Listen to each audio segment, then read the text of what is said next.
বন্ধুরা, ভাবুন তো একদিন সকালে ঘুম থেকে উঠে শুনলেন আপনার রান্নার গ্যাসের দাম দ্বিগুণ হয়ে গেছে, বা সার কারখানার উৎপাদন বন্ধ হওয়ায় ফসলের দাম আকাশ ছোঁয়া। আপনারা হয়তো ভাবছেন আমি ক্রুড অয়েল বা পেট্রোলের কথা বলছি। একদম না। আজ আমরা এমন এক অদৃশ্য সংকটের কথা বলবো যা তেলের চেয়েও কয়েক গুণ বেশি শক্তিশালী। আমি কথা বলছি এলএনজি অর্থাৎ লিকুইফাইড ন্যাচারাল গ্যাস নিয়ে। আপনারা স্ক্রিনে দেখতে পাচ্ছেন লিভমিন্টের এই রিপোর্টটি।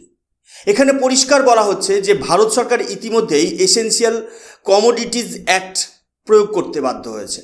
কিন্তু কেন হঠাৎ ইরান আর ইসরায়েলের লড়াইয়ের মাঝে ভারত তার এনার্জি সিকিউরিটি নিয়ে এত চিন্তিত? আজ আমরা এই ভিডিওতে ডিকোড করব কিভাবে মধ্যপ্রাচ্যের এই আগুন ভারতের রান্নাঘর থেকে শুরু করে কলকারখানা পর্যন্ত পৌঁছে যেতে পারে। আর সবশেষে আমরা দেখব এই বিপদে কানাডা ভারতকে যে মাস্টার অফার দিয়েছে তা কি গেম চেঞ্জার হতে চলেছে। বন্ধুরা, এবার আমাদের একটু গভীরে গিয়ে বুঝতে হবে কেন আমরা তেলের চেয়ে গ্যাস নিয়ে বেশি চিন্তিত। ডেটা বলছে ভারত তার প্রয়োজনের 85% ক্রুড অয়েল বা অপরিশোধিত তেল আমদানি করে, অথচ এলএনজির ক্ষেত্রে এই আমদানির পরিমাণ মাত্র 50%।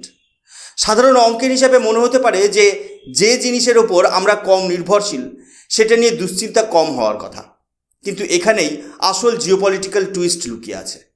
কেন এলএনজি ভারতের জন্য এক অ্যাকিসিল হিল বা দুর্বল জায়গা হয়ে দাঁড়িয়েছে?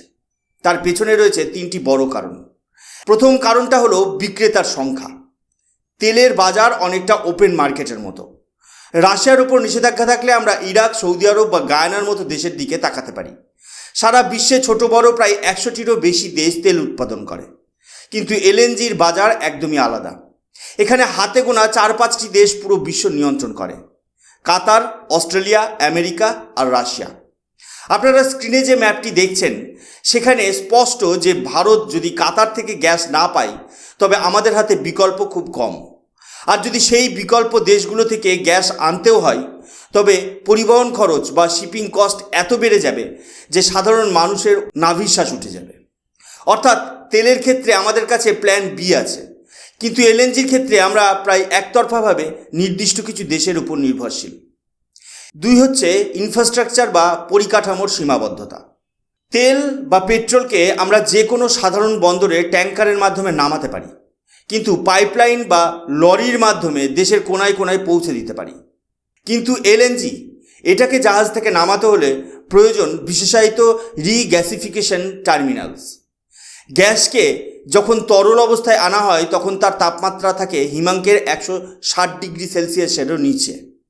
সেই হাড় কাঁপানো ঠান্ডা তরলকে আবার গ্যাসে রূপান্তর করার জন্য যে পরিকাঠামো লাগে তা ভারতের মাত্র হাতে গোনা কয়েকটি বন্দরে আছে, যেমন গুজরাটের দাহেজ বা উড়িষ্যার ধামরা।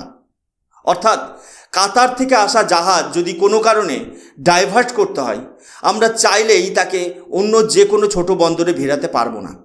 এই পরিকাঠামোর সীমাবদ্ধতা আমাদের হাত পা বেঁধে দেয়। বন্ধুরা, এবার আসি সেই পয়েন্টে যেটা শুনলে হয়তো আপনাদের রাতের ঘুম উড়ে যেতে পারে। সেটা হলো স্টোরেজ ক্যাপাসিটি বা মজুতকরণের অভাব। জিওপলিটিক্সে একটা কথা আছে, he who controls the storage controls the crisis.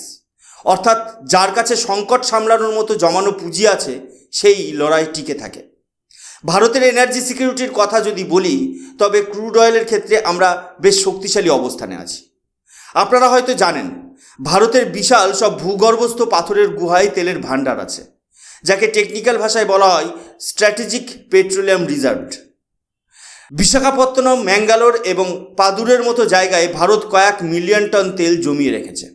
এর মানে হলো কাল যদি সারা পৃথিবী থেকে ভারতের তেলের জাহাজ আসা বন্ধ হয়ে যায় তবুও আমাদের এই স্ট্র্যাটেজিক রিজার্ভস এবং রিফাইনারিগুলোর জমানো স্টক দিয়ে ভারত অনায়াসে 60 থেকে 90 দিন অর্থাৎ প্রায় 2 থেকে 3 মাস দেশ সচল রাখতে পারবে। এটা হলো ভারতের এনার্জি ইন্স্যুরেন্স। কিন্তু বন্ধুরা, একবার স্ক্রিনের এই রিপোর্টের দিকে তাকান। পিএনজিআরবি বা পেট্রোলিয়াম ও প্রাকৃতিক গ্যাস নিয়ন্ত্রণ বোর্ডের দেওয়া তথ্য অনুযায়ী এলএনজির ক্ষেত্রে ভারত একদম খাদের কিনারায় দাঁড়িয়ে আছে। যেখানে তেলের ব্যাকআপ আছে 2-3 মাসের, সেখানে এলএনজির স্টোরেজ ক্যাপাসিটি মাত্র 10 থেকে 12 দিনের। হ্যাঁ, আপনারা ঠিকই শুনেছেন, মাত্র 1.5 সপ্তাহ। এখন প্রশ্ন হলো, কেন গ্যাসের স্টোরেজ করা এত কঠিন? কেন আমরা তেলের মতো গ্যাস জমিয়ে রাখতে পারছি না? এর পেছনে মূল কারণ হলো এলএনজির প্রকৃতি। গ্যাসকে তরল অবস্থায় রাখতে হলে তাকে -160°C নিচে রাখতে হয়। এর জন্য যে বিশাল ক্রায়োজেনিক স্টোরেজ ট্যাঙ্ক প্রয়োজন তা অত্যন্ত ব্যয়বহুল এবং টেকনিক্যালি চ্যালেঞ্জিং। ফলে ভারতের বর্তমানে যে কটি এলএনজি টার্মিনাল আছে তাদের স্টোরেজ ট্যাঙ্কগুলো মূলত ট্রানজিট পয়েন্ট হিসেবে ব্যবহার করা হয়। অর্থাৎ জাহাজ থেকে নামবে আর সরাসরি পাইপলাইনে চলে আসবে। মজুত করার জায়গা সেখানে খুব সামান্য। এবার একটা ভয়ঙ্কর পরিস্থিতির কথা কল্পনা করুন। লোহিত সাগর বা হরমুজ প্রণালীতে যদি বড় কোনো সংঘাত বা ব্লকেট তৈরি হয় এবং ভারতের দিকে আসা এলএনজি কার্গোগুলো যদি মাত্র 2 সপ্তাহ দেরি করে পৌঁছায়, তবে কি হবে? ভারতের ইউরিয়া বা সার কারখানাগুলো প্রাকৃতিক গ্যাসের উপর 100% নির্ভরশীল। সাপ্লাই বন্ধ হওয়া মানে কৃষিকাজে ধস নামা। দ্বিতীয়ত, ভারতের অনেক গ্যাস ভিত্তিক বিদ্যুৎ কেন্দ্র আছে যা ইমার্জেন্সি লোড সামলায়। গ্যাস না থাকলে লোডশেডিং অবধারিত। তৃতীয়ত, আপনার বাড়িতে আসা পাইপলাইন গ্যাস বা আপনার গাড়ির সিএনজি মুহূর্তের মধ্যে বন্ধ হয়ে যেতে পারে। এই যে just in time supply chain, যেখানে জাহাজ এলে তবেই কারখানা চলবে, এটাই ভারতের জন্য আজ সবচেয়ে বড় ভালনারেবিলিটি বা দুর্বলতা। যখনই কোনো ভূরাজনৈতিক সংকট বা ফোর্স মেজর পরিস্থিতি তৈরি হয়, এই 10-12 দিনের টাইমলাইনটা ভারতের গলায় ফাঁস হয়ে দাঁড়ায়। আর ঠিক এই কারণেই ভারত সরকার এখন মরিয়া হয়ে ওমান থেকে স্পট কার্গো কিনছে এবং যুদ্ধকালীন তৎপরতায় নতুন নতুন স্টোরেজ ইউনিট বানানোর পরিকল্পনা করছে। বন্ধুরা, এবার আমাদের ম্যাপের দিকে তাকাতে হবে।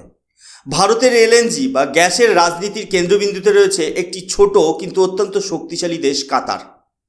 আপনারা শুনলে অবাক হবেন যে ভারত তার মোট আমদানিকৃত এলএনজির প্রায় 80% পায় এই কাতার থেকে। কিন্তু সমস্যা কাতারকে নিয়ে নয়, সমস্যা হলো এই রাস্তাটি নিয়ে, যেখানে কাতারের গ্যাস ভর্তি বিশাল বিশাল জাহাজ বা এলএনজি ক্যারিয়ার্সগুলো ভারতে আসে। আপনারা স্ক্রিনে যে সংকীর্ণ জলপথটি দেখছেন, এর নাম স্ট্রেট অফ হরমুজ বা হরমুজ প্রণালী। ভৌগোলিকভাবে এটি পারস্য উপসাগর এবং ওমান উপসাগরকে যুক্ত করছে। একদিকে ওমান ও আরব আমিরাত আর অন্যদিকে দাঁড়িয়ে আছে ইরান। এই রাস্তাটি কতটা গুরুত্বপূর্ণ তা বুঝুন। বিশ্বের মোট খনিজ তেলের 1/3 বা এলএনজির 1/5 এই সরু গলি দিয়েই যাতায়াত করে। ঐতিহাসিকভাবে দেখুন, এই হরমুজ প্রণালী হলো পৃথিবীর সবচেয়ে সেন্সিটিভ চোক পয়েন্ট। কেন একে চোক পয়েন্ট বলা হয়? কারণ এর সবচেয়ে সরু অংশটি মাত্র 33 কিলোমিটার চওড়া। যদি ইরান আর ইসরায়েলের সরাসরি সংঘাত বা ডাইরেক্ট কনফ্লিক্ট আরও বেড়ে যায় এবং ইরান কোনোভাবে এই রাস্তাটি ব্লক করে দেয়, তবে সারা বিশ্বের এনার্জি সাপ্লাই চেন তাসের ঘরের মতো ভেঙে পড়বে। ভারতের জন্য পরিস্থিতি আরও ভয়াবহ, কারণ আমাদের 80% গ্যাসের পাইপলাইন এই এক সরু রাস্তার উপর টিকে আছে। এবার এই হেডলাইনটি খুব ভালো করে দেখুন। বিজনেস টুডের এই রিপোর্টে বলা হচ্ছে, India secure gas supply amid strait of Hormuz disruption. বন্ধুরা, লক্ষ্য করুন, এখানে কিন্তু ভবিষ্যতের কথা বলা হয়নি, বলা হয়েছে ডিসরাপশন, অর্থাৎ সমস্যা শুরু হয়ে গেছে। আপনারা হয়তো ভাবছেন, কেন ভারতের রাষ্ট্রায়ত্ত সংস্থা গেল তাড়াতাড়ি করে ওমান থেকে স্পট কার্গো কিনতে গেল? স্পট কার্গো মানে হলো ইমার্জেন্সি ভিত্তিতে চড়া দামে গ্যাস কেনা। সাধারণ সময়ে আমরা দীর্ঘমেয়াদী চুক্তিতে সস্তায় গ্যাস কিনি, কিন্তু যখন হরমুজ প্রণালীতে যুদ্ধের দামামা বাজে, তখন বিমার প্রিমিয়াম বেড়ে যায়, জাহাজের ভাড়া আকাশ ছোঁয়া হয় এবং অনেক সাপ্লায়ার ফোর্স মেজর দেখিয়ে হাত গুটিয়ে নেয়। ভারত সরকার দেখেছে যে কাতার থেকে আসা জাহাজগুলো ঝুঁকির মুখে, তাই ওমান, যা কিনা হরমুজ প্রণালীর ঠিক বাইরে অবস্থিত, সেখান থেকে সরাসরি গ্যাস কেনা শুরু করেছে, যাতে জাহাজগুলোকে আর ওই ডেঞ্জার জোন বা বিপদের রাস্তার ভেতর দিয়ে আসতে না হয়। পর্দার আড়ালে এই এনার্জি যুদ্ধ ইতিমধ্যেই শুরু হয়ে গেছে। ভারত এখন মরিয়া হয়ে চেষ্টা করছে ওমান এবং আরব আমিরাতের মতো দেশগুলোর সাথে এমন চুক্তি করতে, যাতে হরমুজ প্রণালী বন্ধ হলেও ভারতের রান্নাঘরে বা সার কারখানায় গ্যাসের অভাব না ঘটে। কিন্তু সমস্যা হলো, ওমান বা অন্য দেশগুলোর উৎপাদন ক্ষমতা কাতারের মতো বিশাল নয়। ফলে এই প্যাচওয়ার্ক বা সাময়িক সমাধান দিয়ে ভারত কতদিন টিকবে, সেটাই এখন বড় প্রশ্ন। বন্ধুরা, এলএনজির অভাব মানে শুধু রান্নার গ্যাসের সমস্যা নয়। ভারতের সার কারখানা এবং বিদ্যুৎ কেন্দ্রগুলো এই গ্যাসের উপর নির্ভরশীল। সম্প্রতি কিছু কোম্পানি ফোর্স মেজর ক্লজ ব্যবহার করেছে। এটা কি?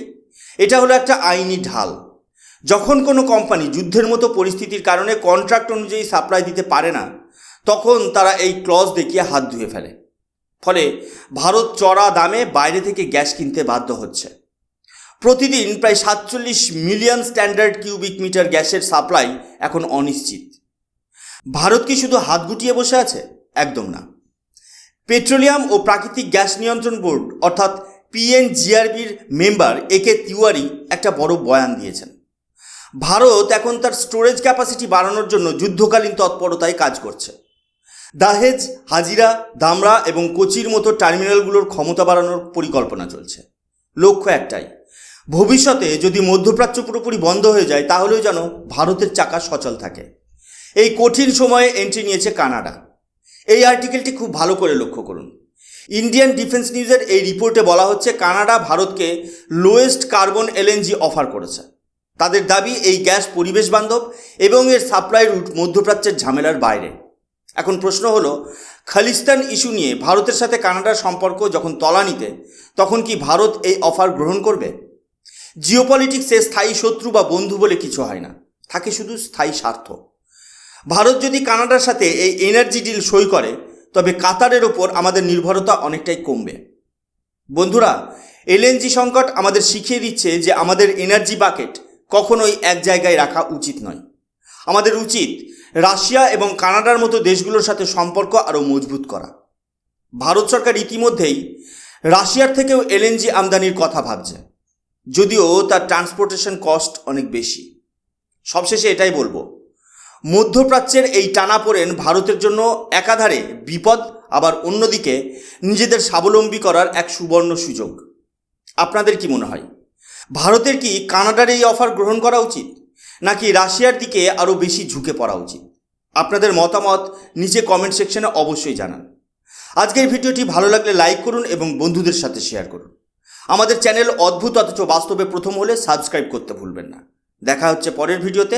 আমি সুশোভন। জয় হিন্দ, বন্দে মাতরম, ভারত মাতা কি জয়।